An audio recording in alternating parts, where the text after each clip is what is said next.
m'appelle Adelin Debert, je suis élu et j'aime aborder les questions d'intérêt général. Alors ici, dans cette vidéo, je voudrais vous parler de la gestion de la mobilité et de l'impact pour tous les citoyens. Comme vous l'entendez, on est dans la chaussée de la Croix, il y a beaucoup de voitures, je dois donc parler un petit peu plus fort. Vous vous rendez bien compte que les habitants qui habitent cette rue, ils sont assez bien dérangés par tout ce trafic. Et effectivement, le trafic, c'est principalement des gens si pas extérieurs à la commune, mais en tout cas extérieurs au quartier. Il y en a qui viennent de Genappe, Cours-Saint-Étienne, ils prennent la rue des Fusillés et puis ils montent la chaussée de la Croix. Ils font ça pour éviter la RN 238 et les bouchons pour y arriver. Pourtant, ce serait l'itinéraire le plus conseillé.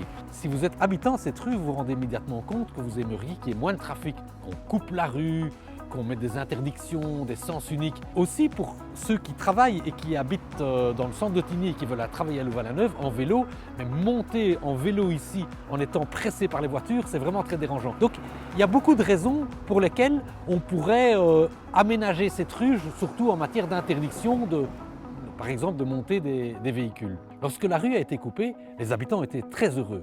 Encore que certains habitants qui habitaient la rue ont mis jusque 20 minutes de plus pour rejoindre Wavre par exemple, jusque chez eux, tellement tout le centre de Tigny était complètement bouché.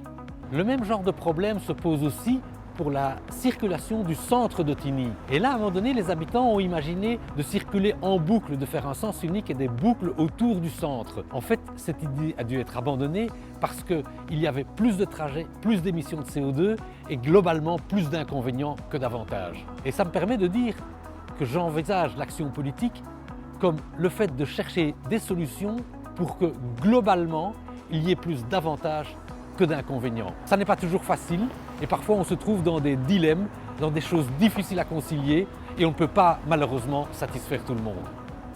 Et du coup, ma question est, comment faire une action politique? Doit-on satisfaire tout le monde? Qui doit-on satisfaire? Quelles sont les priorités? Ce sont des problèmes très compliqués et j'aimerais bien avoir votre avis.